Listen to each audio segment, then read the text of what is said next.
6 Minutes English from bbclearningenglish.com. Hello, this is 6 Minutes English from BBC Learning English. I'm Beth. And I'm Neil. I have a confession to make, Neil. I love the hot weather. It's a chance to get outside, maybe get a suntan, but sometimes it gets too hot, even for me. Yes, depending where in the world you live, you've probably noticed that it's getting hotter year after year. 2023 is the hottest year on record, with heat waves in many countries around the world, even Britain. When it gets too hot, the human body knows how to cool down.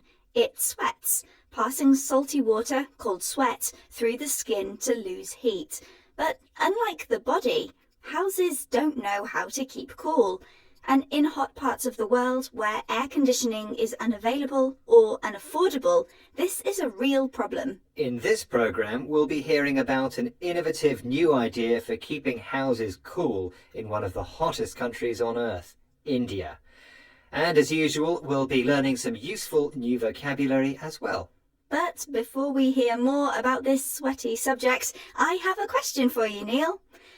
Living in cities where summer temperatures regularly exceed 45 degrees Celsius, Indians have been finding clever ways to keep their houses cool for over 5,000 years.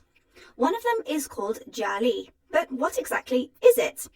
Is jali A, a tall house designed to reduce sunlight, B, a honeycomb pattern used in windows, or C, a system for spraying cool water? Well, I guess jali is B, a honeycomb window pattern.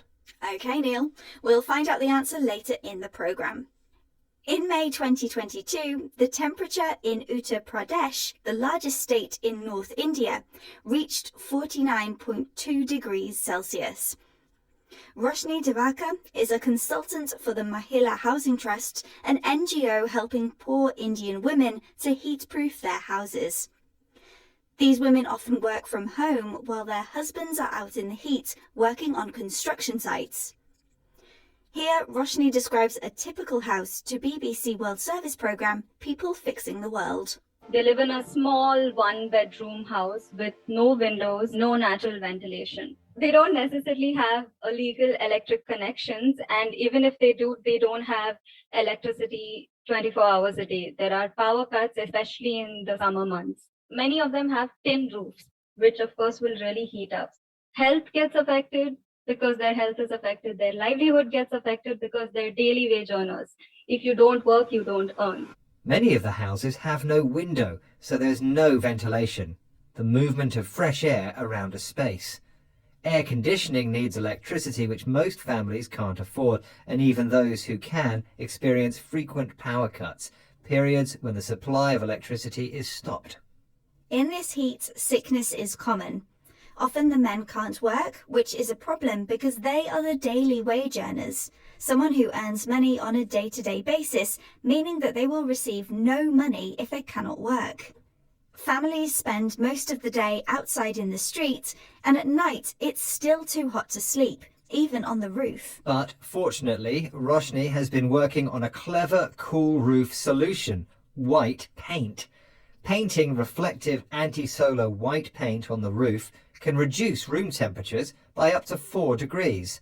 It may not sound like much, but it makes a big difference and allows families to work, cook and even sleep inside. Here's Roshni again, talking with the BBC World Service programme People Fixing the World. This has honestly been the most successful of the technologies that we've adopted. We started off by doing it in the city of Ahmedabad, but we've done it across other cities. We've done it in Bangalore, we've done it in Jodhpur. In fact, in Jodhpur, we've done it in an entire slum. Mahila Housing Trust gets external funding and uses it to subsidize the cost of the paint, meaning communities only end up paying 15 to 20% of the actual price. Roshni's Housing Trust has been painting houses in cities all over India.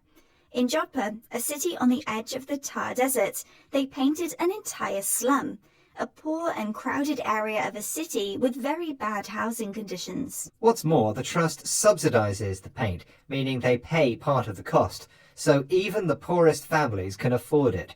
It's a great example of Indians skillfully finding ways of adapting to the heat. A modern version of Jali, you could say. So, what was the answer to your question, Beth?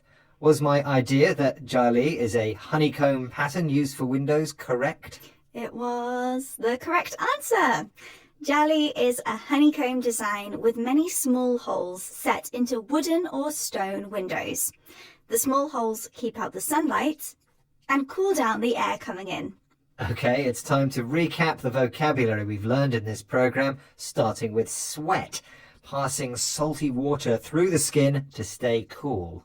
Ventilation is the movement of fresh air. A power cut is an interruption in the supply of electricity. A daily wage earner is a worker who earns money on a day-to-day basis.